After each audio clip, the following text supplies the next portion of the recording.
Hello, everybody. Welcome back to the Boss Rush Podcast, a great place to play games and be better. I'm one of your hosts, Corey Dirrig, and alongside me, as always, is the PC muscle race himself, LeRon Dawkins.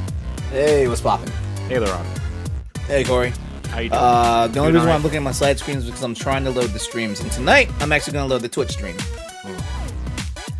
so we can actually get some traction over on Twitch. I feel like we need to start leading people to one place for live. Okay, well then everybody come to where. YouTube.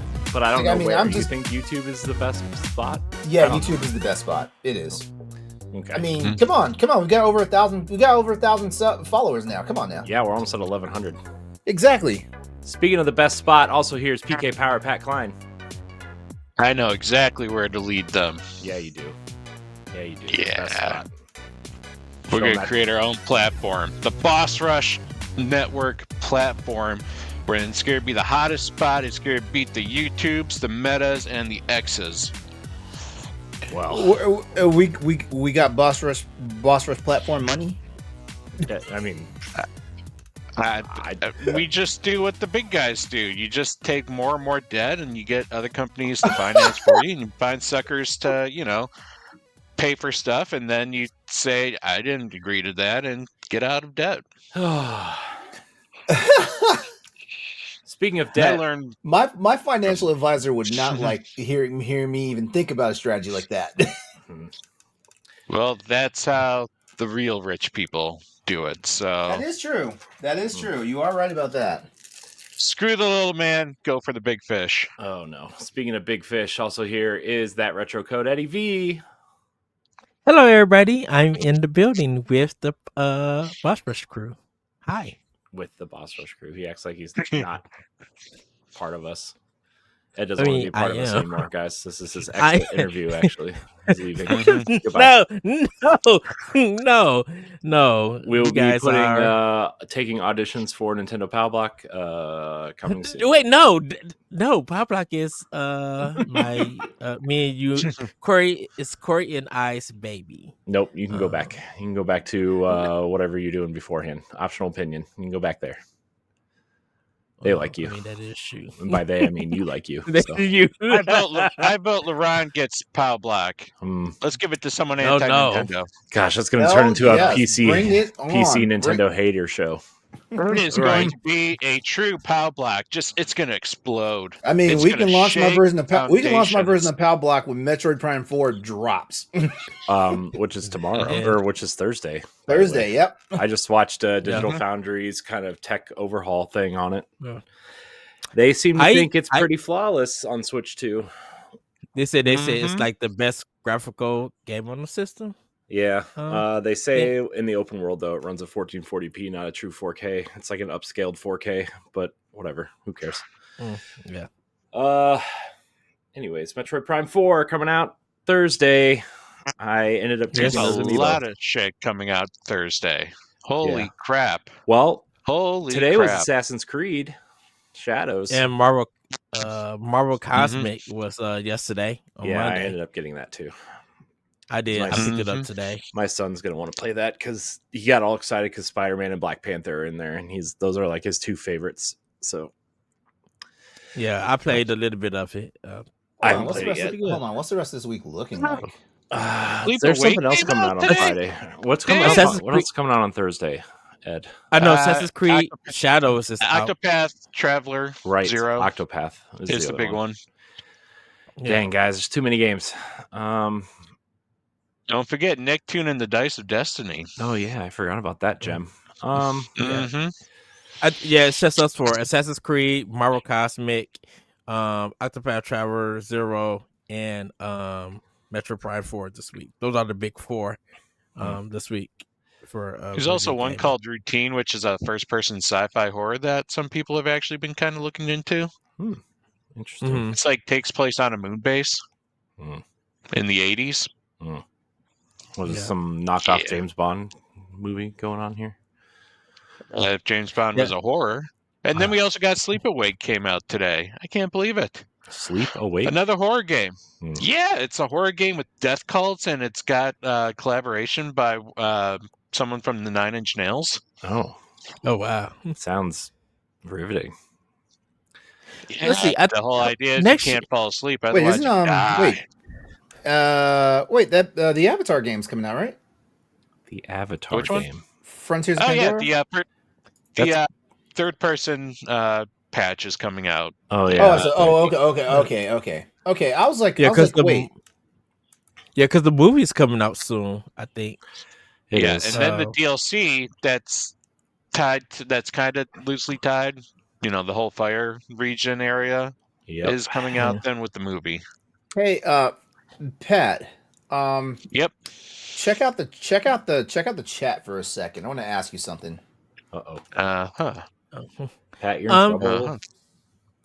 Is Microsoft and Sony don't have their next games out to next year, right?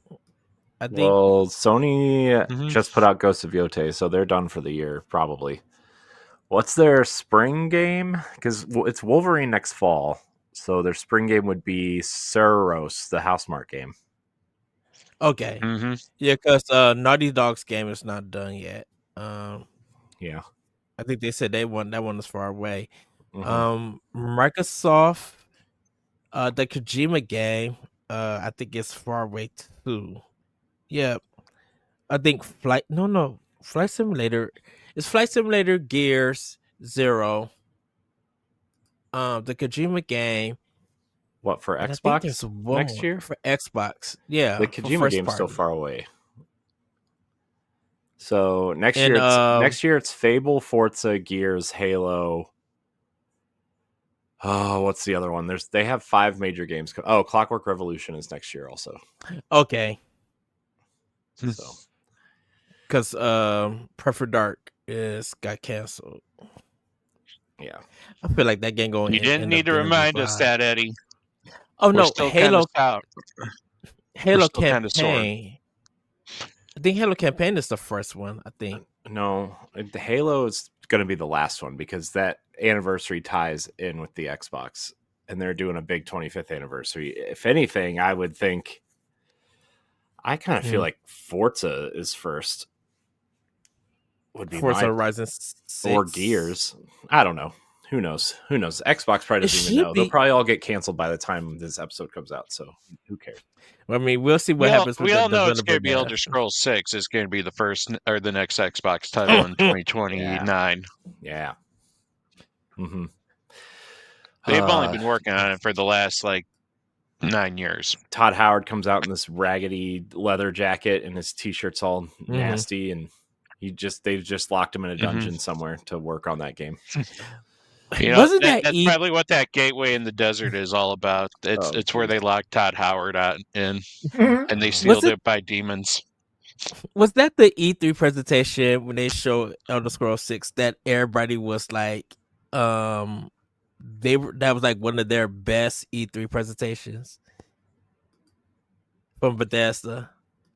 I mean, that was when they were trying to go all multiplayer stuff, right? Because they did I think that was the year they announced Fallout 76, right? And then they did a bunch of Elder Scrolls Online stuff, and the free to play Quake thing was coming out, right? Quake Champions, I don't know if that ever went anywhere, but that was coming out. The multiplayer Wolfenstein game, Young Bloods, I think was announced somewhere within that time region, somewhere. Maybe not. Yeah, I remember it was they had a presentation that was just so awesome that everybody loved it, because the year previous it was a bad year for them presentation wise, and then they came back out and they just was hidden and everybody loved their presentation for it. Yeah, well, who knows? E3. RIP. Good riddance. Nobody likes you anyway. Hey. All right. Speaking of not liking that winter things, E3 now. let's talk about what we've been playing. I'll go first because I've only been playing 1.5 things. I finished Hyrule Warriors: Age of Imprisonment. Corey, you beat a game before I did. In 27 hours and change. Or he's not the only one. Let's see. I'm trying to do some of the extra stuff because the patch 1.0.2 added a bunch of like side stuff that I don't know. This was just kind of like a turn your brain off and smash buttons type of game for me. So I've decided I'm going to do the old Breath of the Wild thing and try to 100% this game. I'm going to try to do it. I don't know what that means. Take off every icon. Yeah. Every icon's going to change color. Yeah, and there's Koroks everywhere, I guess, but they don't tell you how many there are or if they count towards your 100% level or if they're just randomly placed throughout the world. I don't know. I don't even know if they do anything, to be honest with you. But they give you a little poo. No, not in this game. Yeah, they do. Do they? Are you sure? Are you sure? Yeah. Yeah. Well, I didn't get it. They give you a golden little poo. And while they don't give it to you on screen, yeah, they give it to you in this one too. Only you get it at the result screen. Oh. Well. But you get one for everyone that you find on the map. Oh, okay. Oh no, those are the seeds. I thought you meant the big poo. I thought you meant the big golden poo that you get in Breath of the Wild. The poo. What do you think the seeds are? I don't know. Little rabbit. Because they smell a little weird. They all smell weird. Yeah, I don't know. Anyways, I've really enjoyed the story of this game. I really want a Breath of the Wild style game as Zelda, honestly, because I thought her story and Raru's story were actually really good in this game. But next up is seems like Metroid Prime 4 is up soon, so that'll be next on my list. But I also took a look at the Destiny Star Wars expansion that came out today, Renegades. Spoilers, for $15 a piece, you can buy 3 sets of Mandalorian armor for your wait, what? Yeah, from the show, The Mandalorian. No, I'm talking about the price. Grogu armor. Oh, yeah. I mean, that's what if you got a Grogu skin for Ghost? It might even be $20 this set. I'm not sure yet, but yeah, it's I mean, it's definitely a Star Wars themed Destiny expansion. There's even need that money. Yeah, dude. Anything to get people back into the game. Although I have heard this is like, if you want to jump into Destiny, this is the time to do it because this expansion doesn't doesn't require much thought. But it introduces you to a bunch of characters and you get lightsabers and there's a dollar store. I have Kylo Ren at home character and there's also shade.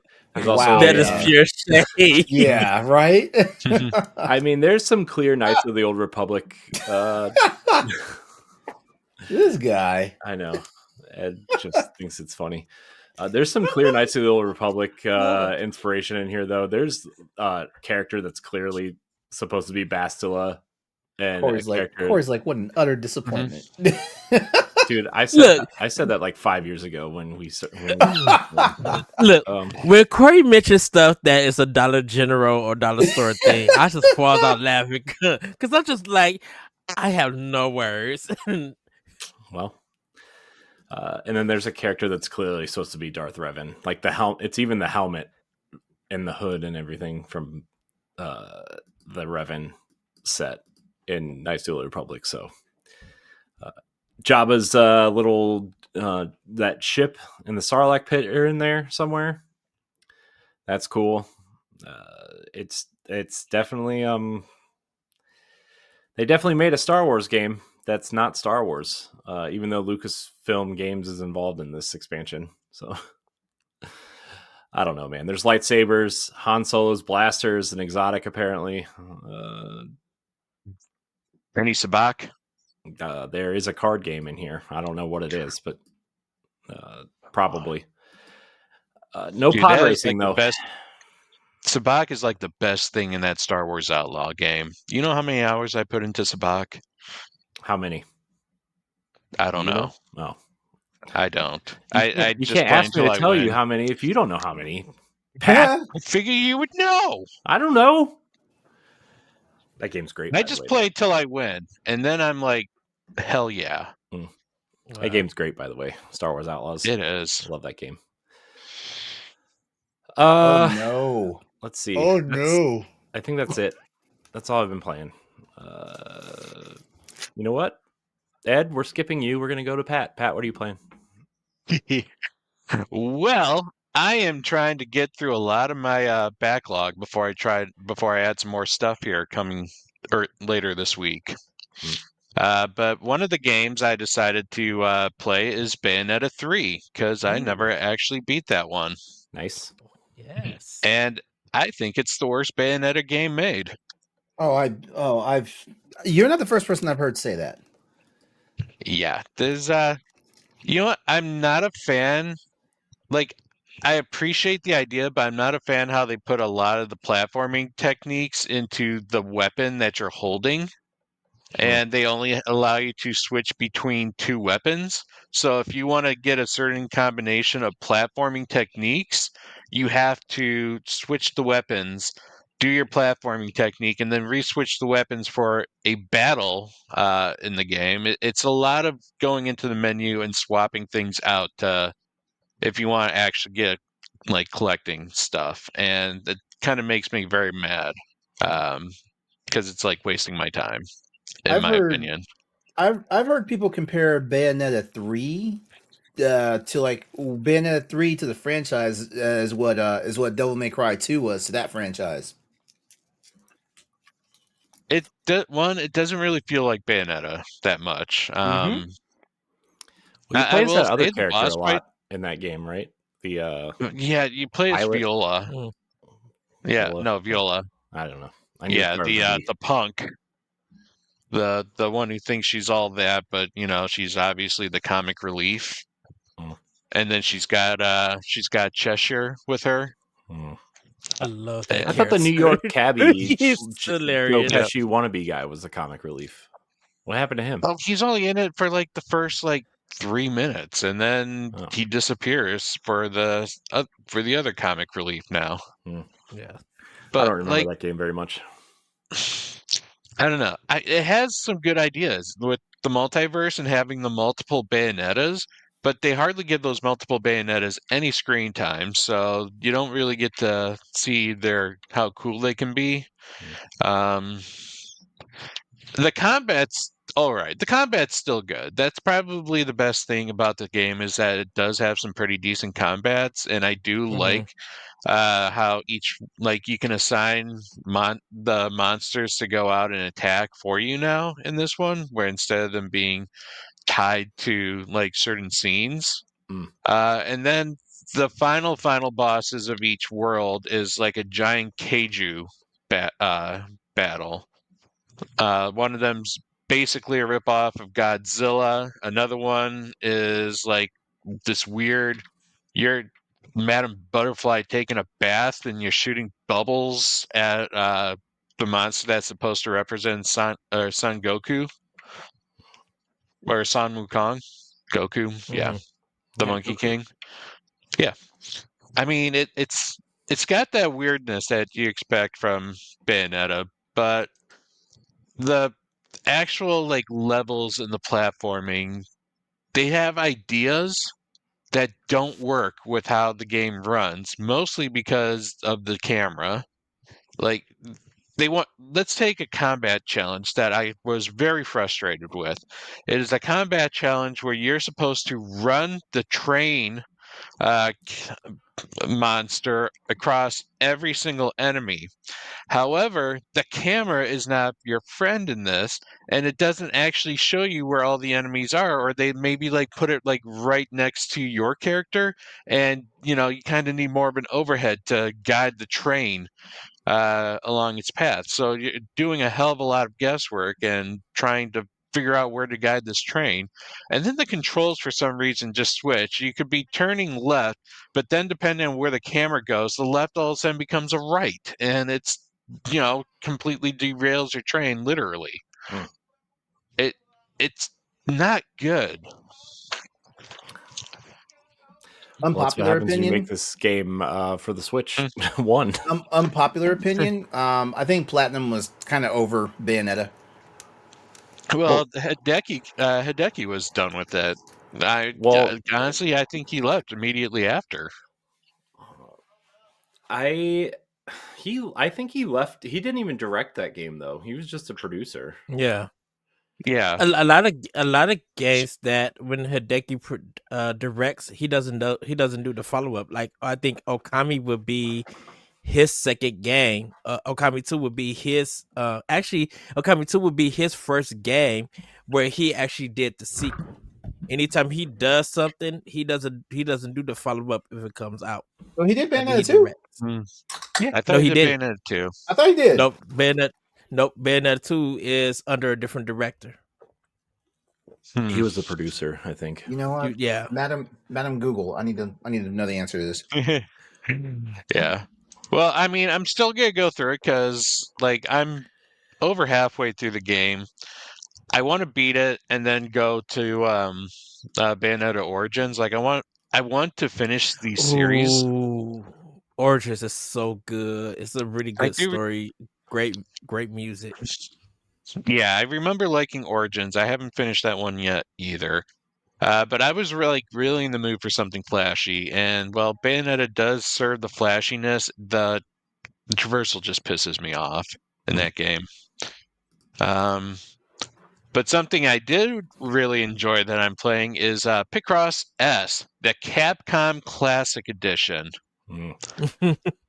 You give me my Picross game, and you let me make Mega Man characters out of these puzzles while listening to classic Capcom songs like the Ghost and Goblins theme or some of the Mega Man themes while making my puzzles.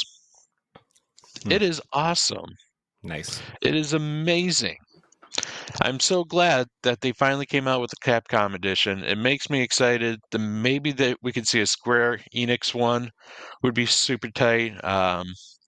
Because they already did Sega and they already did Bandai Namco. So, and they along with the Capcom, they released an SNK version as well, which I have but haven't touched because it's Capcom. I'd rather do the Mega Man one first. I think those like Shadow Drop. I know there was a story about them, but they had just like they were doing it and then they just came out because they was just like and if people want to try them, here's the demo for it. I'm like, oh, Yeah, that was they unexpected. announced them Nintendo. like 1 week before it came out, and it was awesome. Like it's like, hey, here's 2 Picross games for you. Yep. And then for Black Friday, I picked up Lost Soul Aside because it was cheap and I was still in the mood for something flashy. And it is average. It is an average game. Yeah. Very average. It's trying to be a Devil May Cry, but it's also trying to be an action RPG, and the systems kind of conflict with each other. But I will say the game is gorgeous. It looks like some of those environments are very pretty. And while the story is interesting, it's a RPG about an oppressive empire, but then aliens invade. So you're now trying to take care of, stop the aliens from invading, and one stole your sister's soul, so you have to try and get your sister's soul back. And you have a little flying dragon companion that, kind of hovers around you and sounds a little bit like Optimus Prime. If you they have a story about this the history of its development of like from where the demo was to what the game is now. It's kind of fascinating because I'm like, they had to restart the whole thing over at one point, and I'm like, ooh, yeah, it was a 9-year development cycle. This went from one person to eventually a team. But I mean, it's impressive that it was one person that originally got this idea up. But it is very average. Your characters aren't really noteworthy. The combat's good. The environments are pretty, but the story is very like Mid. find the MacGuffins that's scattered around the world while fighting these aliens that really remind me of Transformers.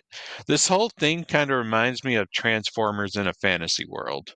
But instead of machines that turn or robots that turn into cars, it's just geometric shaped aliens.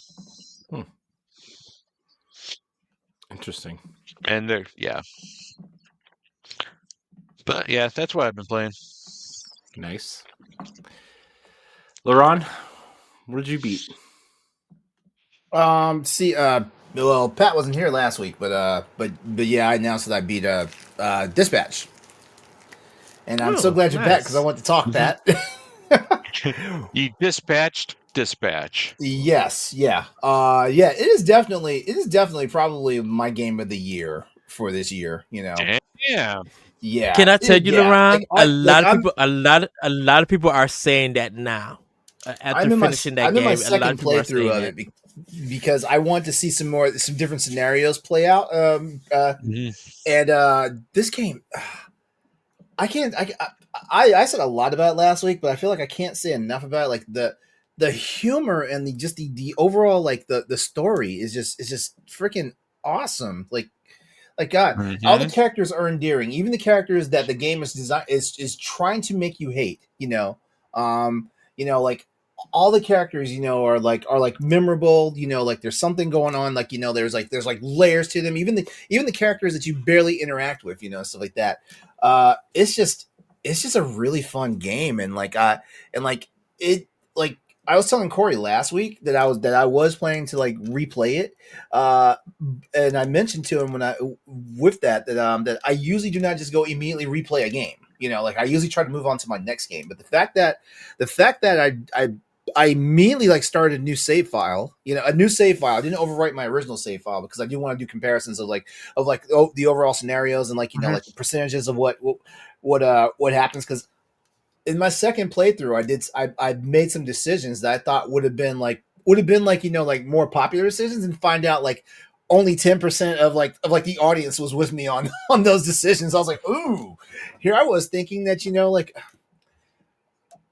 that I know this, like based on my first playthrough where I was trying to play like goody and all that stuff, like there is a big majority of gamers out there that play games, with a hero type mindset and stuff like that, because I was playing and making scenarios with like 90% of the audience in certain circumstances.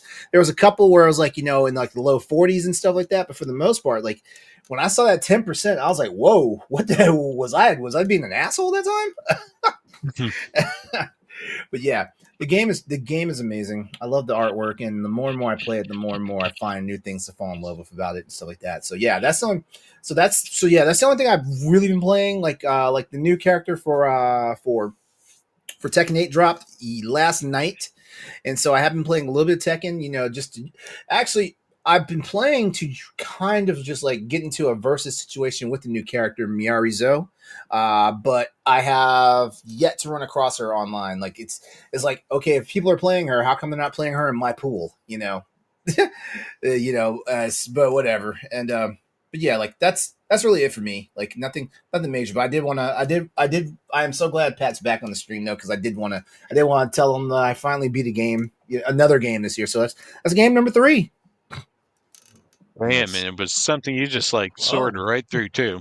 Yeah, so I beat one game a quarter. So like, I mean, it's December. I have one more opportunity. So I say I beat 4 games this year. You do.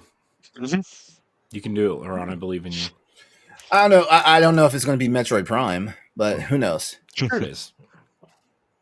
You will. You'll be done with Can game by. Can I play a game I've already beaten Monday. and then just beat it again and then claim I beat a new game this year? Only if you do the harder difficulty. Huh? Only if you do it on the is there a harder difficulty in Dispatch? I don't think there is. Is there? No. Yeah. No, you said I can do any game. So I'm just like, if Oh. you replay a game that you already beaten, play it on a you do it harder on the hardest difficulty. difficulty. Yeah. Oh, I know this. I know this. I have become that gamer that I will play a game on easy mode. I don't give a damn. Playing on easy mode just means I have more opportunities to go explore. Yep. Sometimes we just want to relax and not get ourselves too frustrated. Yeah. Sometimes I just want to smash through things. Sometimes you just want to smash. Yep. Smash. Easy mode for me is only when I finish the game before. Then I do it on easy. But that's me. That's a personal thing. Ed, what are you playing? So I am working. I'm close to the end of Hyrule Warriors: Age of Imprisonment. I just got Branton. He's not Gerudo. Goron. Goron, yeah. A moron. He's like a junior one, and I seen one of his special attacks where he takes this big spear kind of sticks and like beat enemies on the head like real fast, and it's so funny. I'm like, I love seeing this animation. But yeah, I just got him. So I'm getting close to the getting further into the game. I think I'm about to get ready to turn the story over to Calamo and the Night Construct, aka that version of Link. They're about to infiltrate, I guess, Spoilers. the castle. So what? Everybody already knew that it was him. They put the story out before the game came out. Of who was about that. I don't know. So just angered a lot of people. I feel those unsubscriptions from our YouTube channel. Feel them. Click, Nintendo unsubscribe. Nintendo Life already reported on the story before the game came out, so that's nothing new or anything. So doing that, playing Tomb Raider on Switch too, enjoying that. Like I said, I played a little bit of Marvel Cosmic Invasion. I did pick up Wizard of Legends 2, so I'm excited to play a little bit of that. Played Octopath Traveler on Xbox and getting back into Expedition 33. Yeah, I hate saying Clear Obscure. I just wish it was just called Expedition 33. That's just so. I'm playing that. I'm trying to get to the end of the first chapter so me and Corey can have that discussion and then like finish the game. So I could give my true opinion about that game once I finish it. So that's what I'm working on. I got Assassin's Creed Shadow for started that game too. So you might want to try and get stuff on that one. No, I saw her playing on the PlayStation, so I don't know how far she got, but she's at least played a little. I did a little bit of Assassin's Creed Shadows on Xbox. I'm going to be picking up the Switch 2 version a little bit later this month. Of course, Octopath Traveler 0 I'm going to get, and Metro Prime 4 I'm going to get. So there's like those games that I'm trying to get, but I'm trying to get through a lot of the bossy like nominations and stuff. I do want to play Dispatch, but I think I'm gonna wait for it to come to Switch or Xbox, since I don't have PlayStation, and I know it's on Steam, but I don't know if it's coming to Switch. It might come to Switch. It might come to Xbox, but I don't think it's coming to. They have right. Those two systems they haven't announced yet or anything. I can see it coming in next year. As much poll as I saw in that game, I don't think it's coming to Switch. With all the like the sex and stuff and everything. I'm not saying it's gratuitous. There is a game coming out called Farm Love Animals. Turn your animals into sexy anime boys and girls. I'm sure that Dispatch will be coming to Switch. Right. I think you need to check out the eShop. Yeah. Like 3/4 of those games are called hentai. Yeah. I don't hang out in the eShop because the eShop always depresses me because the games I want are never fucking on sale. I think Corey, you talked about last year. You can get those. No, Corey, I think you said there was one that might it's called like Hentai Simulator or Hentai Master or something like that. Yeah, there's like 6 of them. Like, yeah. Anime School Love, Her Teacher's Secret Lesson. That is one game coming out next week for Switch 2. Yeah, so Nintendo. Let's see here. Let's hold on. There's more. There is more. We need to have a segment every week of the hentai games coming out for the Switch. That is how many hentai games come out for the Switch every week. Do we want to become that channel or that show? Do we want to be that? Here, LeRon, here's 2 for you. They're both on sale on Switch. Farm Love Legend. Transform your animals into anime girls and anime boys. These are not games that I want for my library. Well, you asked. Trouble Witches. But yeah. Hold on, Ed. Hold on. I'm not done. Here, Ed.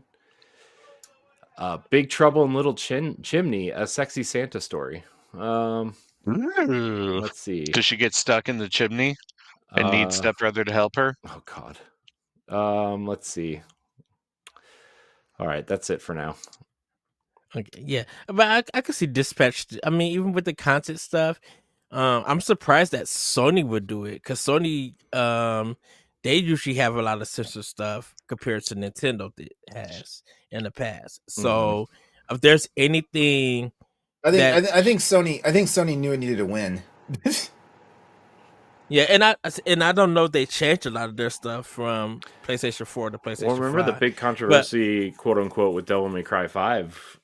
I guess there's like a shot where like you kind of see up some girl's crotch or whatever, and they put like this blinding light, like a it was supposed to be lady, if I'm not mistaken. Yep. But it was only on the PlayStation version. It wasn't on the Xbox or PC version. Yeah. PlayStation has some. But they published Stellar Blade though, guys. Well, actually, PlayStation has some weird censorship on games on games from Asia, because they decreased Tifa's bust size in Final Fantasy VII Intergrade. Well, I think they restored it in Final Fantasy VII Rebirth. They probably did. I saw the bikini commercial. I think we all saw that. But I think Dispatch would still come to Switch 2. I think Nintendo wouldn't deny that. If that company wants to bring it there and stuff. I feel like Xbox would get it because of Steam. It wouldn't have any problems at all playing on the Switch. That's for sure. Right, because it's just a adventure game. It's a storyboard game, essentially. Well, yeah, it's a cartoon game. Yeah, so I don't think Nintendo would have any problem with it. I thought the quick time events in the game were very imaginative. You know. Mm-hmm. Because like some of them, you legit had to be like if you blinked, you missed, and you screwed something up. Yeah, and I think now that all the episodes are out, I think they could easily just put it as a whole season on those 2 consoles. It will probably be a physical game.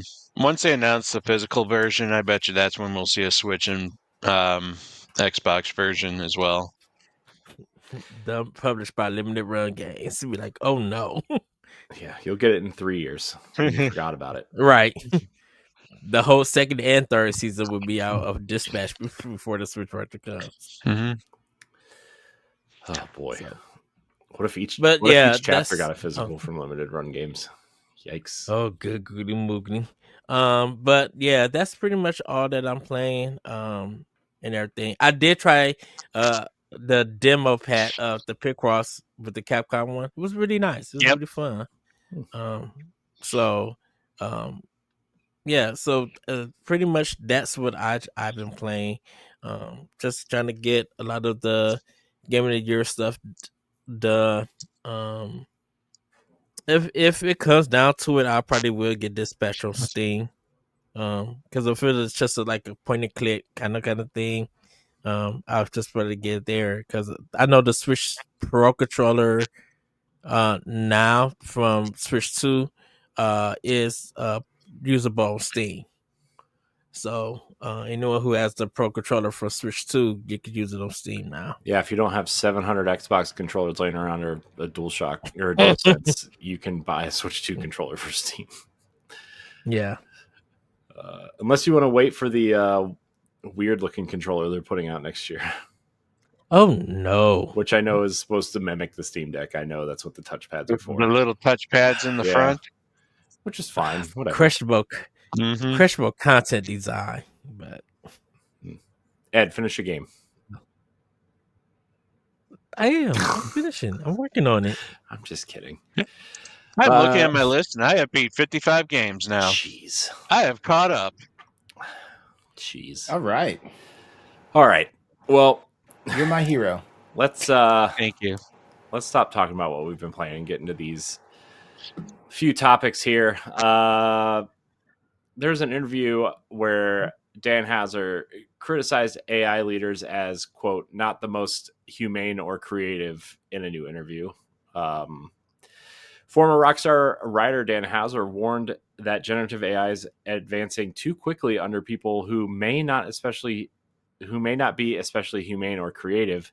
In an interview, he said AI leaders often exaggerate the technology's abilities and act as if they understand humanity better than everyone else. Hold on, I gotta zoom in. My eyes are getting bad. Hauser is also doubtful that about AI's long-term future, arguing that the internet fills with AI-made content. Future models will eat themselves and get worse. He acknowledged that AI can do impressive things, but believes much of the excitement is driven by stock market hype, and that the most deeply human aspects of creativity and innovation can't be replicated. Oh, I was there's an anime on Amazon that had AI dubbing on it. Yeah, they some pulled it. Bosch fish thing. Mm-hmm. Yeah, I heard it. I'm like, I don't know, double fish sticks or something. I don't know. It was something weird. Yeah, some kind of it's like anime. banana something. Yeah, banana fish. I don't banana know. fish. Yeah. Yeah. I don't know. I heard it. I Fish was sticks, just like, same thing. Ooh, this sounds terrible. Like even the lip syncing, the lip syncing wasn't connected. The sound audio was a horrendous. Like there was no emotion to it. I'm like, they did a whole season of AI voicing of this. This is terrible. And they want to do this for Mega video Man? games? You remember Mega Man X4 and Mega Man 8 and that dubbing of those games? Yeah. Like Dr. Wily. This banana fish, or the banana fish made that game look professional. Yes. That's how bad it was. Because at least Zero had emotion when Iris died. What am I fighting for? And then the guy and the banana fish is like, no, please don't die. You know, I need get space. Up. Get up. I need space. It's horrendous. I'm like, why did I not know about this? And so I'm like, if this is going to be in video games, and if they think that this, like, players are going to fall for this, no, this is quickly going to lose a lot of companies' money. It's in the finals. And now, that game, the finals, by the Arc Raiders team. Oh. They have AI voices in there for call-outs and stuff. My game's doing really well. I think, here's the thing. Here's my thing with AI, right? Is like, I think that at the end of the day, 90% of the people who play games or watch movies or whatever just want to be entertained. And if it's halfway decent or watchable or playable or whatever, they'll forgive it. They don't care. Like they won't, they won't just forgive it. They just won't care. Right. It's only the people that are like hardcore into like protecting studios and, you know, the artists and the voice actors and everything that are gonna like fight back, right? And that includes the studios. LeRon, you and I have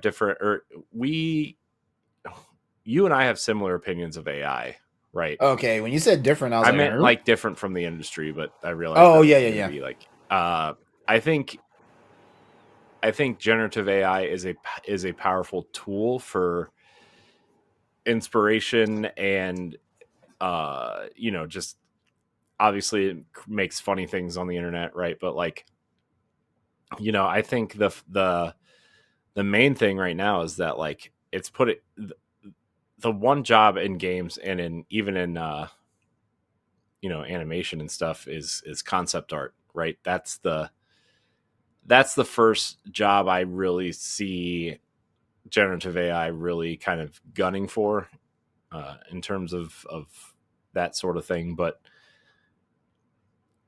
I mean, I use AI for work, like for summarizing articles and stuff like that. And if I didn't like, it's made my job infinitely easier, right? But I would never like use it to create a drawing that I'm going to go like post as mine or something, right? But like, Yeah. also, there are different types of AI. We've been seeing and using AI in games for years, right? What do you think Speed Tree is, right? Like, you think every tree in every game you see is handcrafted and done by an artist? No, it's done by Speed Tree, and all the grass you see is generated, and all the water you see is generated, right? Like, that's all already AI. It's just we got used to it and stopped calling it AI because it's just a tool we use now. I always compare it to like when hand-drawn animation started going away and computer animation started coming in, right? It's AI, and obviously like the major corporations are trying to use it in other ways, but I think that the knowledge you need is going to change based on what AI can provide you as a tool, right? Because hand-drawn animation took 4 to 5 years to make a movie, right? Computer animation dropped it down to 2, right? And rigging characters to animate and move, like that's all some form of AI. It's just changed the way we think of how animation is done or movies are made, right? Like CGI and all these other things. It's just another tool that future generations are gonna use, like we use tablets or something, right? So the difference between it is that doing it 2D hand drawn animations, they had to use cells to do animation. They didn't even have the technology that we have now to make anime in a cleaner and simpler, easier way. That's my point. That's what I'm saying. But it still takes a big group of people, of artists, to make anime or and everything. I think that's what I'm saying. I'm saying the knowledge on how to use the tools is different. Right? Like animating something on a computer is way different than in animating something on paper or a cell or something like that. Because those movies cost a lot of money when they was doing those cells compared to what a cell shaded on a tablet is now and everything. And I think that's the thing. I think there's a history behind that I think people need to like look at and understand. And if you knew that history, that's why people would have that opinion about AI and what it does to entertainment, to the arts. In that sense, that's why they sometimes when they see it and it feels cheapened, they voice their opinion on about it is because of the history that came before AI and what it all took to make a production enjoyable or make it an example of this is a good way of doing stuff or being creative and everything. So if you go to AI, people think that you go to AI, you just type something and it's automatically done. And people who probably work in the industry of AI know it actually takes more than that. It's just that the work that when it's being produced, that AI system does it in a fraction of time. I would say. Yeah. Pat, what do you think? You're quiet during this AI conversation. I mean, I get that AI is definitely going to be the future. And you brought up a lot of good points about how AI has always been a part I think what's making it, I guess, harder is that now AI is going to be the one kind of making the ideas. If that's, Mm-hmm.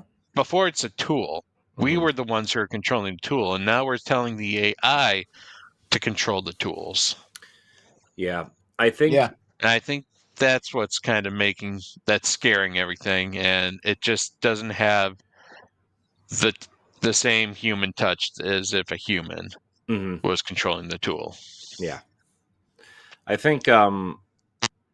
I think generative AI, though, will be present in a lot of games moving forward. I think, Mhm. right? People are calling out Mhm. Fortnite right now for theoretically finding generative AI in it right now. But I think the AI we're going to see, which is something that I've been learning a lot about recently through work, is something called agentic AI, which is like you create an AI bot essentially to perform specific tasks so you can focus on something else, right? Like Mhm. essentially like the busy work bot while you kind of go off and do something, more productive than doing the busy work, essentially. Mhm. And it's really interesting and fascinating to watch these things work in a way that isn't overly, bashed through social media or the internet or whatever, right? Because there are actually like really interesting cases uh, that are being used, and obviously games are different than some sort of like enterprise IT sort of space, right? But like, it's it is interesting, and I wonder if that is going to be used at some point in a major way to create uh you know uh, I don't want to say like generate art assets or anything, but like, oh, we need a we need code for gravity, right? And we don't have time to like research and do the math for like our game takes place on Mars. What's the gravity on Mars, so we can accurately depict how you can jump across the world instead of what's the gravity on Earth, and I think you're going to find some really interesting physics based things and uh, you know stuff like that. Like I would wonder if the next Mass Effect, for example, because you're visiting different planets, might Mhm. use something like this, or I the next Destiny or something like that. I do wonder, like, Didn't No how, Man's Sky have something like that in the very beginning? Like it would generate new planets. Well, you could find planets and they were procedurally generated, and then the life you would find on those planets was also procedurally generated, and you can name it and scan it and do all whatever if you were the first Uh-huh. one to find it. yeah, I do wonder Mhm. if this becomes a big thing just in gaming itself. Is this going to bring production costs down? Is it going to Oh make yeah, games cheaper? Oh yeah, And it's going to everything, make because production. He's going to bring production costs down and I think it's gonna. make it cheaper to produce. It's not going to make it cheaper on the consumer to buy. I think it's gonna make games come Mm. out faster, right? Like we always complain about 5, 6, 7 year development cycles. I think you could get a game Mhm. out for half the budget and half the price, right? And not half the Mhm. well, half the budget and half the time it takes. Half the production Mhm. cost. Yeah. Um, and but then what also that's happens like with oh, that's all we need is more games, right? Because there's Mhm. Right, yeah. but it's gonna be like, okay, the thing is done, but like, if this comes out broken, how long are the updates are gonna be It's to going to fix this? it's going to be Mhm. another it's going to well that's the thing about it. I don't think AI can fix itself is the problem. So like it's Mhm. like if a game comes out broken and like let's say one of these monolithic, publishers like EA or somebody, it comes out broken. EA is gonna be like, are we even gonna like spend them? Are we even gonna spend the money to try to fix it? Because first they're gonna try and fix it using AI, and when they realize AI is not gonna be able to fix it, then they're gonna be like, well, And and are we gonna hire a team? Which is probably no. Hire Mhm. a team of programmers and to Mhm. fix it. that's and that's going to be the stuff that people are going to be like, well, I'm not going to trust you as a developer. And I'm like, if this stuff comes out broken a lot on the AI, like with the Well, publisher releasing this stuff, like this well, could well really destroy the gaming dev industry in a teams are bad sense. revolting against the idea. Like Oh yeah. we've seen news in the past since in the past 6 months about how teams have either just like walked off projects or just sabotaged production of games because like the overlords want to use more AI to like in the creation process. I know Nintendo was just like, no, we're not doing that. We need people to make games make our Well, games. We're not touching that Nintendo's mess. saying it for their house, Yeah. They're not saying it for every Tom, Dick, and Harry that wants to just publish a game on the Switch. Yeah. And I could see like AI being helpful to like a lot of indie games, like a lot of indie developers who may be like a 1 or 2 person team and everything. And if they could use AI and it can help their game, but they're still developing it, like even if they did 90% of the development or even 85% and AI did the rest. And if it's done right and it's not noticeable or anything, and they admit that, yeah, we did use some AI because in these situations, we had to use it. We are a small team. We didn't have the budget to hire more people.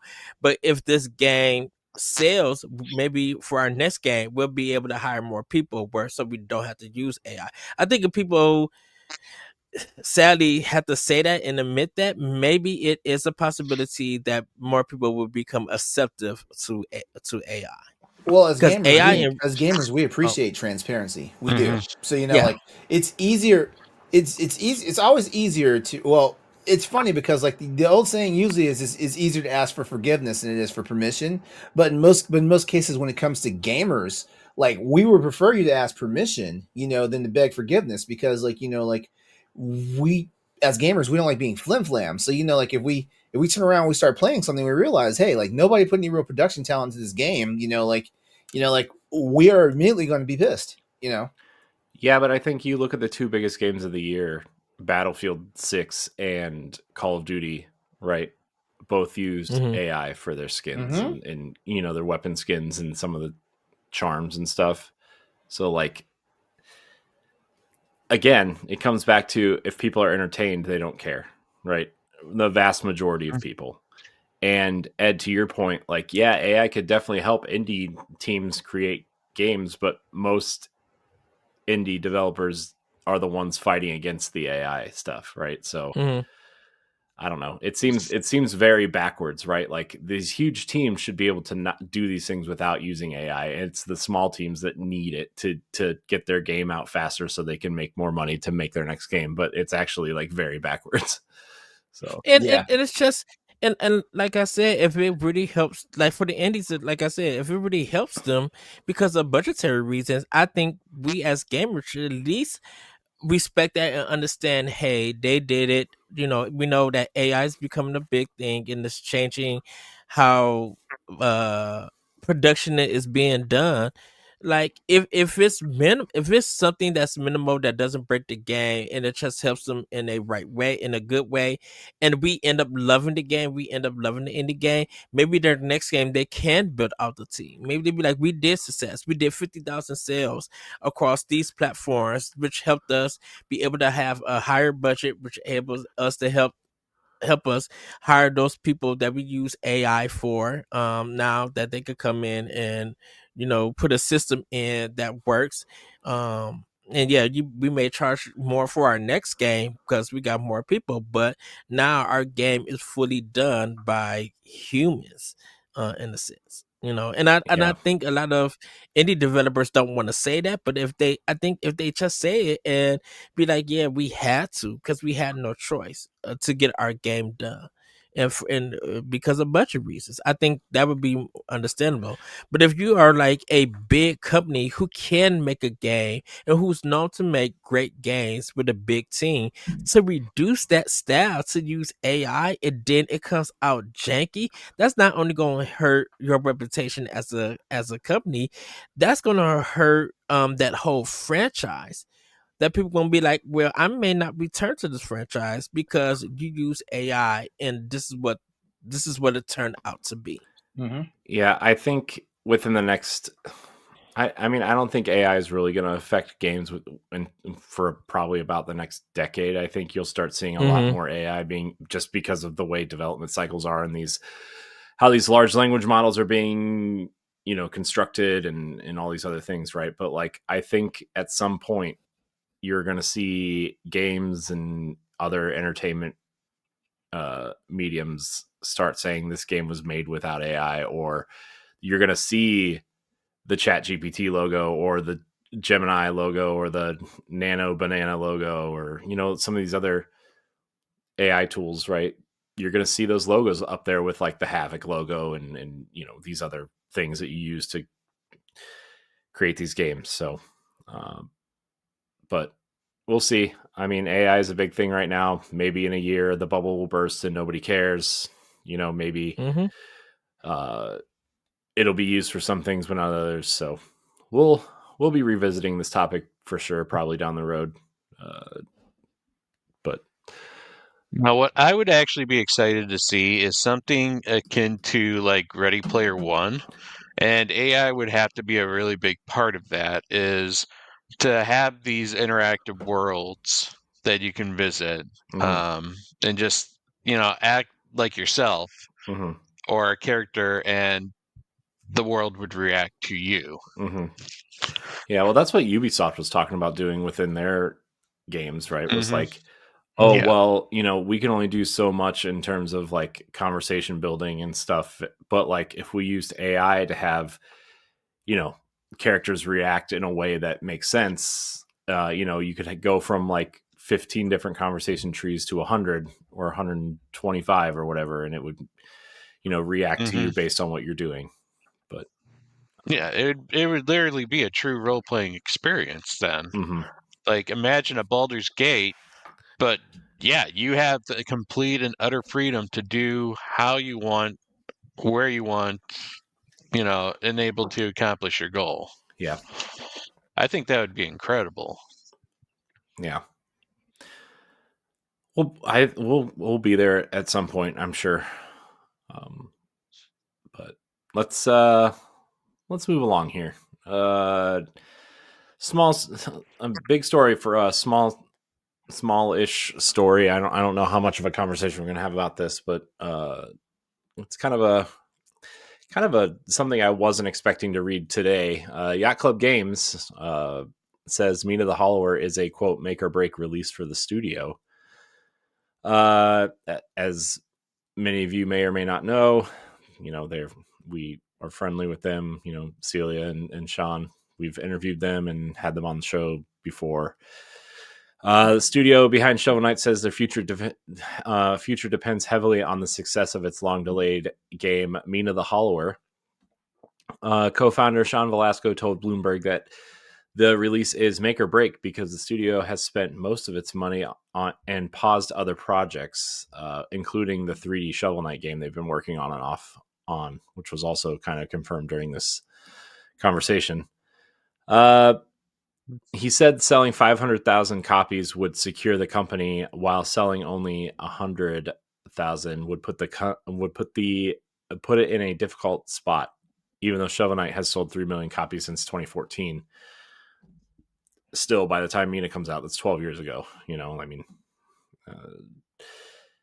Marketing director and friend of show Celia Schilling added that a studio is quote only as strong as your last game, highlighting the pressure on Mina, which has grown far beyond its original 2023 release plan. Velasco says the company would still survive if the game underperforms, but they'd quote need more money to keep going. I like that comment by Celia because like it might not have been the case 20 years ago in gaming, but it's definitely the case now. Like the studio is only as strong as his last game. That is so true because like we're not even going to use the example of how like certain games just underperformed and like the the publisher shut down future production on games. But sometimes like gamers have basically cast the thumbs up or the thumbs down for an entire studio based off of one game, even though the studio has a pedigree. Even though the studio has to make a pedigree of like 13 games long and stuff like that, like that most recent game, if it was trash, gamers walk away. Mm-hmm. Yeah, I mean, Ed, I like that comment. Yeah, Ed, you and I talk about Mhm. Pixel Castle a lot with Blossom Tales, right? Where they put it on Steam, and they were literally depending on the Switch release to stay open, and and create their next game, which ended up being the sequel to Blossom Tales. But Blossom Tale. they numbers needed it to sell as many as it did on Steam to stay open at least for another however long, and it ended up selling initially like 4 times as many copies as the Steam version did.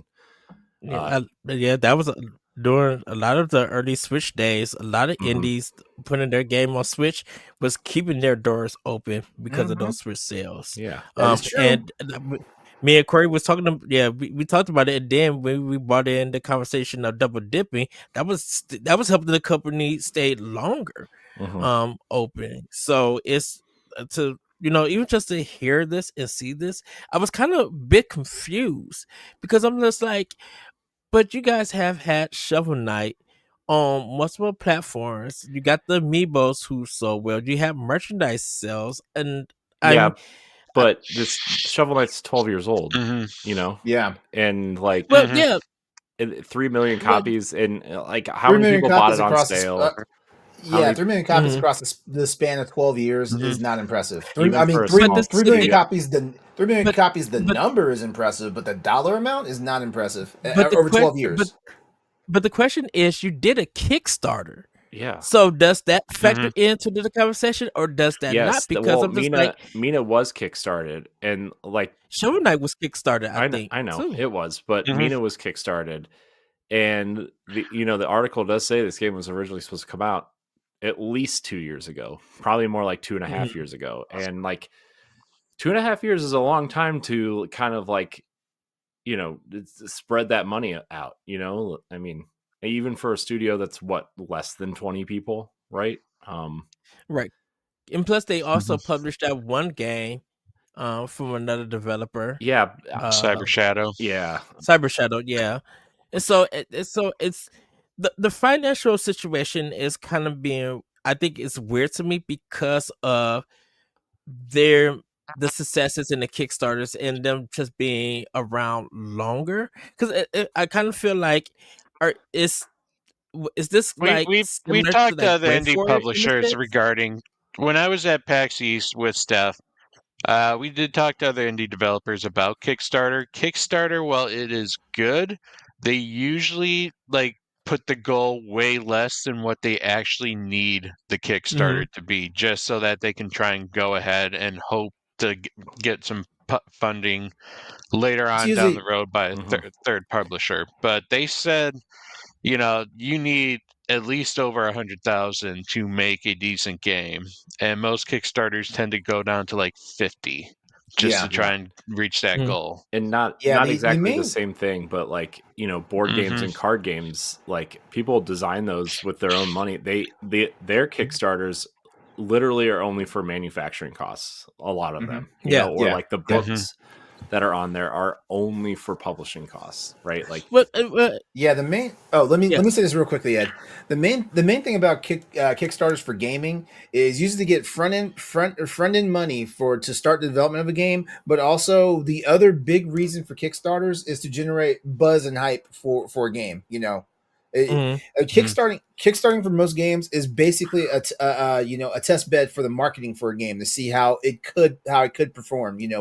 As it's getting closer and closer to release, if not at launch itself.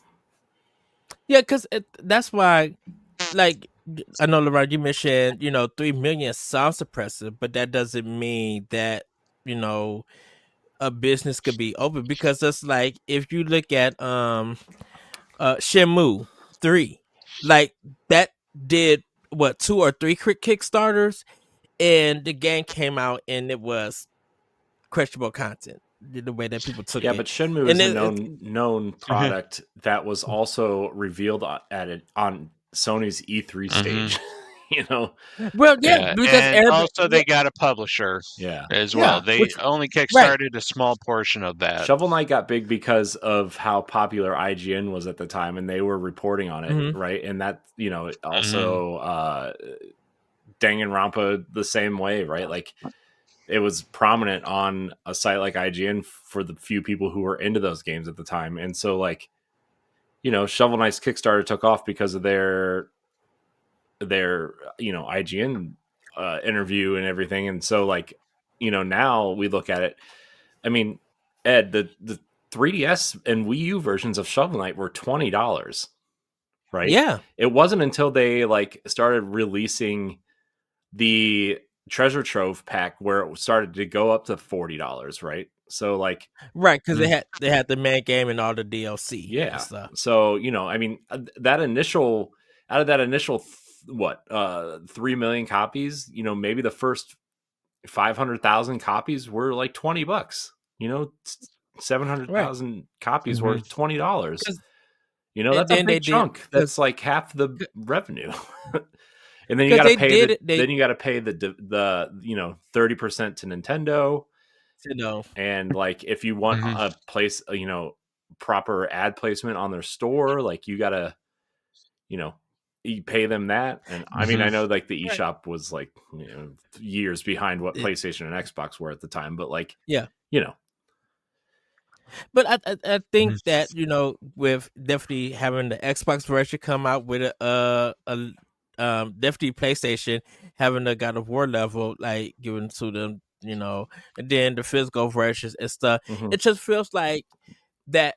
Yeah, but then you're paying for the licensing, right? Because you got to pay Microsoft the licensing for Battletoads. You got to pay Sony the licensing for God of War, right? And then, you know, on top of the 30%, plus you look at how much like a marketing budget, you know, marketing budget for a typical indie studio is like a quarter of the budget of the game, you know? Yeah. So if your budget is like, you know, $50,000, you're spending almost 20 of it on marketing. You know, like that's. I think a lot of people. Yeah, because I agree with you guys. I think a lot of people are just thinking that Shovel Knight was such a big success because over the years it sold these many copies for an indie game. You would think that they would have money in the bank where they wouldn't need Kickstarter or anything else to follow with their game. With Mina the Hollower. But again, like that money spread over 12 years plus like you know, they've only published 3 games outside of their own developed games, and like publishing costs, like getting into publishing costs a lot of money, and then you know, even your physical copies cost money. It's like, you know, obviously the price goes down the more units you order in bulk, right? But like, you know, that costs money, and then on top of like shipping the units to stores and stuff, and all that, and you know, paying the platform holders, like you're spending a lot of money to where you're only bringing in about 35 or maybe 40% of that money if you're lucky, you know? And I think that's why people who will read this may get confused because of the success of Shovel Knight. They would be like, you mean if you sold 100,000 copies, you wouldn't, it would be a make or break. But then he said, even if we did that number, our doors wouldn't close. So it's confusing to the reader and to the gamer. If you read the whole article, though, like, yeah, this company would stay afloat, but they're going to have to lay people off, you know, and really stretch their next game out. In the story, I think Nintendo Life, I read it on. I know they said that, you know, they had 2 teams and then they had to combine them into one team and stuff. Yeah, well, that's where that 3D Shovel Knight game was coming in, right? It was like that second team was working on that off and on. Yeah, but now it's like all hands on deck for Mina, and hopefully, like, and it seems, I guess Mina the Follower is getting more additional stuff added on to it. So, you know, I think that's maybe one of the reasons of the delay. So that affects the budget, which I can understand, which I completely understand. And I kind of feel like, with the success of the demo, because a lot of people did love the demo, they criticized it for a little bit here and there, but not too much. I think they're going to surpass 100,000 copies with ease. And so I guess we'll probably see in the future what Yacht Club reports on. But I think I think for a story like this, I think it's confusing to the readers because of um the success of Yacht Club of Shovel Knight. But I think Mina the Follower is going to way surpass 100,000. You already proven a track record that you guys make great games. You came Yeah. from a great studio, Mhm. so I wouldn't be surprised that Mina the Hollower would do less than 100,000 or anything. I do think that indie games are also in a different place than they were 12 years ago, right? Like there are a lot more. There's a lot more spotlights on indie style games. There's a lot, obviously, like I don't think indie world showcases existed back then, right? Like Shovel Knight was in a Nintendo Direct, right? Like a proper Yeah. one, not like a indie world showcase or anything. At one point when they were, and then they showed off the Spectre Knight thing for the Switch in a Nintendo Direct, right? And yeah, I don't know. I mean, don't get me wrong. I think it'll definitely sell over 100,000 copies initially, but like, getting to that 500,000 copy mark is going to be a lot harder than it was even when it came out on Wii U and 3DS. the last thing I will say, I just hope people don't get the feeling that this is a Square Enix Tomb Raider situation where Tomb Raider did really good in numbers, but Square Enix wasn't happy still with those numbers. It's not. So it's definitely It's not. Yeah, I hope people don't feel that way with this. No, I think well, I don't know. Like sometimes like the I was about to say a word that probably would have offended gamers, so I don't want to do that tonight. I think the overall judgment of gamers sometimes, like gamers are emotional. Let's put it that way. What? Gamers are emotional. Like they love to see a game. They love to see games. They love to see their games win as much as they love to see games that they hate like lose and stuff like that. And so in certain regards though, like depending on who like a game is attached to, like gamers are either going to cheer about it or they're going to cheer about the success of the game or they're going to cheer about the failure of the game and stuff like that. And when it comes to indies have always been in a weird niche because like it used to be that like you were weird if you thought indie games are cool, and now it's like if you don't think indie games are cool, like you're the weird one now. So it's really interesting to see how all this goes under the microscope. But ultimately at the end of the day, as Corey was saying, indies are on a different landscape now than they were like 15 years ago. Like indie games have now gotten to the point where they actually go head to head with AAA titles. Yeah, and, I mean, remember, and they don't always go head to head with AAA titles in overall sales, but they go head to head with AAA titles in buzz and collective, not so much sales, but collective, but just the collective taking from the community and stuff like that. Like Claire Obscura, for example, that's technically an indie title. It's not. They have a publisher. I know, but technically they're considered indie. They're not. Well, okay. Dispatch. Dispatch is an indie game because the developer. Dispatch is an indie game. Yeah, Dispatch is an indie game. That's a really good example because I'm just like, even though it came out late in the year and everything, outside the buzz, most gamers anyone who has played that game has given it positive reviews. It has kind of, in a way, maybe the game to Battle Expedition 33 for Game of the Year because you even said it. Hold on. Here's the thing about it. Okay, go ahead. If Dispatch didn't do good, the company would be bankrupt. The company was struggling, and they got very lucky. But you said this might be my game of the year, and a lot of people my game of the year. I'm not right, but hold on. I can't speak for every gamer out there. Hold on. Reason why I said that line because people who have played that game has used that same line. Has said this is possibly my game of the year. Even after playing Expedition 33, there's been a lot of people saying Dispatch might become my game of the year. So that's good buzz for people who are hearing that to be like, oh, one of my friends are saying this. Maybe here's some money. I'm playing on Steam. I'm playing on PlayStation 5. okay, now I see why they say it's possibly be their game of the year or is their game of the year. I get everything. The Okay. points that they were talking about is the same points that I agree with. So So what I was stuff like that. So Eddie, now take that and reverse it. If Mina the Hollower gets a bad review, that's going to really hurt the company. Mm-hmm. Yeah. Yes. Yeah. Yeah. So what I was getting ready to say when I was interrupted was that Dispatch is in a genre that people don't recognize. Dispatch is because if Dispatch was in a genre that people recognize, like Wolf Among Us would have gotten a nod for Game of the Year back in the day. All the Life is Strange games like Detroit Become Human, Heavy Rain, Indigo Prophecy, all those games would have gotten nods for for Game of the Year. I'm pretty sure the only game like that's won Game of the Year was that Walking Dead season 1. IGN gave it Game of the Year that year. Yeah.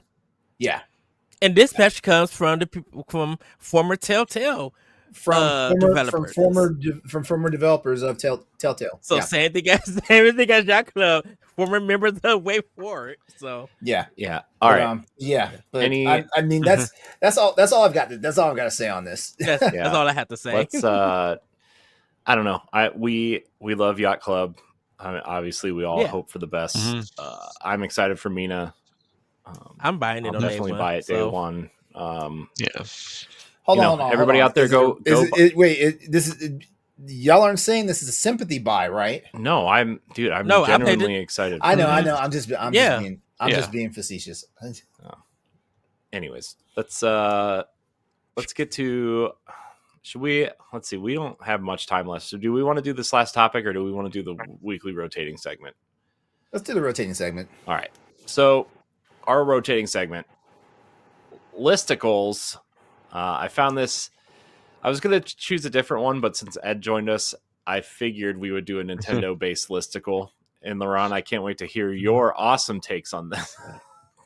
But what about that Rolling Stones listicle that just came out? What? My gosh, there were hot takes on that one. Was there? I didn't even look at it. We're talking about the 50 greatest artists, right? No, the Rolling Stones came out with the 25 best games of 2025. Rolling Stone did one? And yes, games I'm like Silk look at an Song aging music 12. magazine for my game reviews. I gotta check this out. I just seen your post, Pat.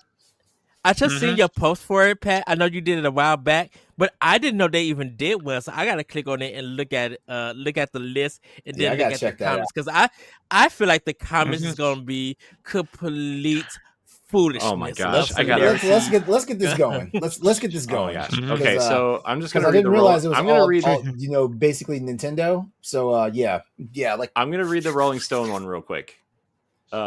Their top 25. So it's going from 25 to 1. Silent Hill F, Final Fantasy Tactics, The Evil East Chronicles. Okay, probably should be higher, but okay. Rematch, which is that soccer RPG from the Seafood developers, right? Joy said that's horrible. Citizen Sleeper 2, Starward Vector. There's a review on Bossers.net for that. Split Fiction at 21. The Seance of Blake Manor. It's a PC only, but I've heard it's actually really good. Kind of like an Overdin. Yeah, I heard good things about that too. Despelote? I don't know how to say that. That is an indie game. It looks like one. Looks like it was made for Game Boy Camera. Is what it looks like. Wow. I saw something in that game. I was like, that's a pretty niche game. Absalom, which I heard was absolutely amazing. Yeah. I think it's on some sort of. I think it's on Game Pass or something at this point. Yeah, that's .emu, if I remember. That's their current game. It is. Yeah. I have my physical from Europe. Fatal Fury, City of the Wolves, which is shocking that it's on this list because everybody I've heard talk about it on podcasts thinks it's like the worst fighting game in years. So, don't know. I don't know. Didn't play it, but that's what I heard. Ninja Gaiden 4 at 16. Battlefield 6. Shinobi Art of Vengeance at 14. Mario Kart World 13, Hollow Knight Silksong 12, South of Midnight at 11. That's a Ooh. That's a good one. I mean, I don't mind that it's on this list. It just seems really high. I think Rolling Stone might have just gotten a couple of like brownie points from me for that one. Arc Raiders at 10. I feel like that should be higher. I feel like Arc Raiders is taking off. Ball Pit I've heard is really good at 9. Death Stranding 2 on the Beach at 8. The 100 Line Last Defense Academy at 7. Blueprints at 6. Ghost of Yote at 5. Dispatch at 4. Donkey Kong Bonanza at 3. Hades 2 at 2. Clair Obscure Expedition 33 at 1. There are some hot takes on this list. DK Bonanza at 3? Yeah. I feel like that a was lot a of fun people game. A lot. Yeah. That game stressed me out. I think it's a 91, 92, I think. Metacritic, I think. That's The one that it got a lot surprised of me good was reviews. the one that surprised me was the 100 Line Last Defense, because this one was actually very niche, and it was one that the director is like, this needs to do good, otherwise I'm in trouble. Yeah, the but company would have it got number closed. 7. Yeah. And a lot, I think after he made that, I think sales jumped up because I bought it. I got the collection version from Marvelous. I think a lot of people did buy it, and they were just like that. That was well, it was one of the games that people wish that they would have saw on the Game Awards nominations, but because a lot of people didn't play it.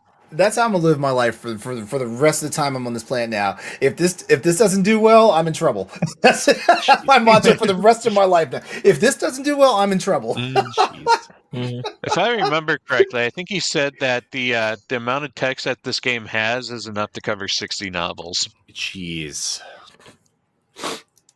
Yes. So, all right, let's get to this Game Informer Nintendo Switch 2 list, which right off the bat, first game on here is not even a Switch 2 game, it's a Switch game. I understand it got, that one of those free upgrades for the Switch 2. Pokemon Scarlet and Violet, that's a Switch 1 game, guys. Come on. There's not even a Nintendo Switch 2 edition of that game. But they improved it dramatically with a patch for Switch 2. Okay. It actually plays normal now. And not like 15 frames a second. They put this on here. They didn't put Hyrule Warriors Age of Imprisonment on here, which is currently my second favorite game of the year. Not that matters to anybody else, but Tears of the Kingdom Switch 2 edition. These aren't in any order, by the way. These are just I was wondering. Mario Kart World, Donkey Kong Bonanza, Hollow Knight Silksong, Hades 2, Final Fantasy Tactics, The Ivalice Chronicles, Pokemon Legends ZA, Ball Pit, Kirby Air Riders are the top 10, and then other notable games are Bravely Default Flying Fairy HD Remaster, Hyrule Warriors Age of Imprisonment, Breath of the Wild Switch 2 Edition, and Sonic Racing Cross Worlds. No Star Wars on here. No Star Wars Outlaws on here. There's no third-party games on here except for the indies, right? So, yeah. Well, I guess Sonic Racing. I gotta. A lot of people did pick up Assassin's Creed for Switch 2, so it might be a good sign. Yeah, I saw a lot of people talking about it today.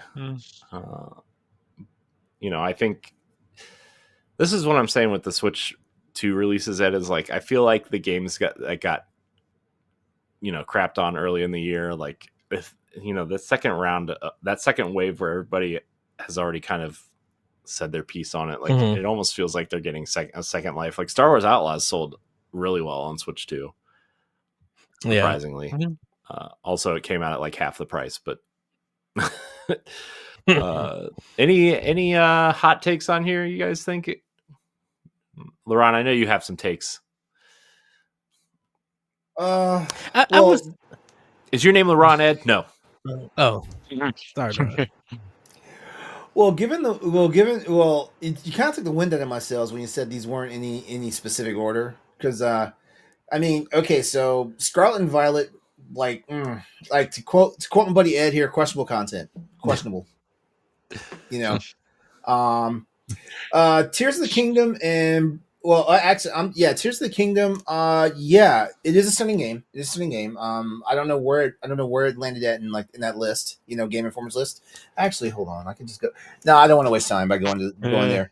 No, this I think list. Tears of the Kingdom is the highest rated Switch 2 title still on Metacritic. Yeah, which sucks. Isn't it like the highest rated Switch title? Switch 2 title. I think no. Isn't it the highest rated Switch title though? Which is why it's also the highest rated Switch 2 titles, because they're like, there's a bias going on there. I'm sorry. I can't believe. I'm sorry. The game. I can't believe Bang Bang Girls and Hentai Golf aren't on this. Oh Lord! You can get the tournament time bundle for Hentai Golf for $21.19 on sale. Stop. For Switch. Please stop. Please stop. Are you sure? LeRon? You wanted me to find these things on sale on Switch for you. Please. And scroll. Oh goodness! Someone's going to have to legitimately explain like the the whole like Kirby madness. If you had told me like in the last generation of gaming that Kirby would become like a superstar in gaming, I'd have been like, you've lost your damn mind. There's already 2 Kirby games on the Switch too. I know. I know. Kirby, it'd be about 9. It'd be about 9 by the time the Switch 2 life cycle ends. That's probably about 9. The same was on like 47. So here's the thing, though. My kids have really shown some love for Kirby. My son, we've been playing Smash Brothers lately, and he like really loves Smash Brothers. He picks Kirby like half the time. He loves Kirby. Yeah, Taylor and I just had a discussion on the latest Games Cast. She is in absolute love with Kirby Air Riders. Like, it is one of the most fun she's had with her family, like with the Switch 2 games. I mean, I understand Kirby Air Riders is like I feel like that game was just like a niche title on the GameCube. It was. And the fact that it's getting I don't know, man. It's one for Sakurai, so he makes another Smash Brothers, I guess. All right, so getting back into this real quickly here. Yeah. Pokemon Legends ZA, despite like despite how simple the game is and everything, I've heard from tons of friends that this is probably the best Pokemon game to have come out in the last 10 years. I agree. Yeah. And I've also seen it in action myself, and I'm like, you know what? Okay, like I can put some of the loose stuff aside. So I'm fine, I'd say the only issue with ZA is it's all contained in one city. That's the biggest issue. So it doesn't change the environment, but like the gameplay is very refreshing. It's almost like they're like we're going to use the concept of Pokemon Go, where no one ever travels outside their city, and this is the game. You know what's funny? You know what the budget was for Pokemon Legends ZA? What no. Wasn't it like $2 million? It was $13 million. 2 or 3? Oh, 13 was the budget. And this is what we got? Yeah. It doesn't have voice once acting, again, so I can see what. once again, I say gamers are their own worst enemies. I will say what me and David played at PAX West this year. Like it was really fun. It was really good what we played. I'm just saying, in a world of games that are cost $250 and $300 million, this one was $13 million and has outsold every single one of those high budget games essentially already. Well, I mean that's because it has a pre-installed fan base. Let's be real. It is, but so does Uncharted and The Last of Us. It's already sold more than The Last of Us. No, here's the thing about it, though. People don't line up the stores to buy the cards. Yeah, for Uncharted and The Last of Us. That's what I was about to say, right? Yeah. I mean, but I mean, also like we also got to look at something here too, like Uncharted and games like Uncharted and Last of Us, because they are such a specific genre of game. Like they're only going to. Sony already knows the saturation point when it releases games like that. Sony already knows that. But Nintendo, when it releases a Pokemon game, like shit, like I got grown ass friends that never played a Pokemon game on the Game Boy. Like I picked it up for Switch. And I was like, huh? Like, what? You've never played a damn Pokemon game. Were you that bored? Let's start somewhere. Whereas like Naughty Dog has to sell a kidney to like get a new gamer into like The Last of Us or Uncharted, because like they already have their installed fan base, and some of their installed fan base fell off because of certain entries in their respective series. I swear, Scarlet and Violet, I thought would have like tanked like a lot of Pokemon stuff, but Legends EA comes out and everybody's like, "Yay, the king is back!" and all something like, "Woo, boy, y'all are fickle." Trust me, if Sonic could still go on for this long with their fan base, Pokemon could continue to go on. What do you mean? Sonic is just as notable as Mario is. Like, hold on.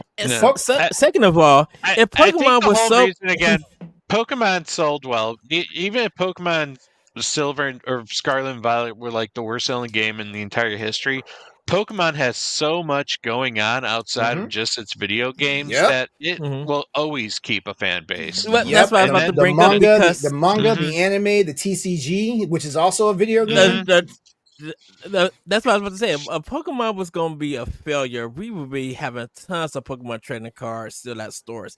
And here we got these grown men trying to buy 17 packs of them and do whatever they do with them. I'm sure enough not playing the game with them. But I'm like, if Pokemon was a failure, they would not touch those cards at all. Newsflash. Pokemon cards are cheaper than Legos. That's why more grown-ass men are buying Pokemon cards by the boxes than we are buying Legos. Like if I just didn't see the appeal of Pokemon cards, I would be doing Pokemon cards. But I love the appeal of Legos, which is why it's like, oh, I gotta think really hard when I'm about to spend like $300 for his Lego set. whereas someone can go spend $50 and wind up getting 300 Pokemon cards. LeRon, we already know that you would spend $200 on a Monster Hunter Lego set. Maybe you'd spend like LeRon would spend like $500 on a Rathalos. maybe. I mean, the Rathalos would be like this big, but we're always trying to use one of your favorite games against you. Let's look at this way. Everybody knows I'm a Trekkie, but I'm not spending $400 for the Enterprise, for the Lego version of Enterprise. Nope, I'm not. Well, number one is not my favorite Enterprise, the one they're using, but I still wouldn't spend $400 for it. Does Lego have Star Trek? What? Did Lego ever? No, Lego only has Star Wars only. They didn't do Star. Yeah, like Star Trek is like a new thing for Lego. Oh, they just started it? Yeah. I didn't know they did. Yeah, well, right now it's only one starship. It's the Enterprise D from the Next Generation. But so Lego. I don't like that Star Trek. Well, yeah, I mean, what are you gonna give it to Mega Bloks? Mega Bloks had their own version. Mega Bloks had their own version of the Enterprise. They had the old school Enterprise from the 60s. Shoot, they had Halo, so and that did. I think. Yeah, but I mean, like that was the wrong Enterprise for me to think about buying. Like if it was the Enterprise E or the Enterprise A, maybe I'm more of a B guy myself. I thought the C was pretty good. Do y'all actually know these are ships? No, I have no idea. I'm just referring them to like bus sizes. So, jeez. Who else thinks there's a hot take on this list? Reeling it back in. Since we only have like 5 minutes left. I think the thing about it is that I think this one was a hard list because of the Switch 2 just coming out this year and not many games to choose from. There's plenty of games next year. No, but I think next year, I think if Sony and Microsoft get some of their games on Switch 2, more indies and third parties, I think if there's going to be more choices for Switch 2 next year, I think this list would be more diverse to talk about, because this list just doesn't feel like you could really put a lot of games on it since the system came out, and there's not too many must-haves for Switch 2. According to the for eShop, right now, there are 221 items for Switch 2 listed. So I'm gonna, I assume like probably 30 of them are future titles, and about 10 of them are upgrade packs. So yeah, say about 150 games on. Come on, you're telling me but like Broken Sword, Shade of the Templars, Reforged isn't going to be on this list? it does have a Switch 1 version of it. Where's the 100 line? Where's Pikmin 4? You're telling I think all because Nobunaga's because that's Ambition all Awakening Remaster Complete Edition isn't going to be on here? I think that's because I can't say anything about that. I think because those games are Switch 1 releases that can be played on Switch 2. I don't think anything that's just straight Switch 2 you could really like kind of make this list or anything. Arcade Archives Ridge Racer is not on here. Come on. But I think 2026 Simulator 2. The greatest game of 2025 is not on this list. We're terrible. Even though I think when the PlayStation. I think when more games come out, when like Switch has their full January to December game releases, I think this list will be more things that people can talk about. Yeah, I can say more choices. Anyone else have anything to say about this list before we exit this live show? I'm honestly surprised Bravely Default got a noticeable game mention. I heard that did horrible. Yeah, I did too. I Yeah. mean, I feel like that's one of those games that was like a hit, like a surprise hit on 3DS. And then I feel like the other two games in that series didn't hit as well. And so people just weren't as excited maybe. And also like Octopath Traveler, I feel like fills the spot that game did on the 3DS. There's also like the first game that got hit with the game key card controversy. Right. Yeah. Yeah. I feel like Ball Pit should probably be on this list. Oh, it is on this list. It is on this list. Never mind. I feel like Plants vs. Zombies should be on this list. My personal opinion. No. I love Plants vs. Zombies. It's amazing. Power Wash Simulator 2, Pat said. Yeah. Hello Kitty Island Adventure, Nintendo Switch 2 edition. It's not on here. Lame. Real talk though, Deltarune. I thought that was supposed to be a big Switch 2 seller. Aren't they still waiting on chapters? Chapter 5? Yeah. But Chapter 4 and 5 was the one where you actually had to pay for it, but you get the rest of the chapters for free, from what I understand. Oh, well then.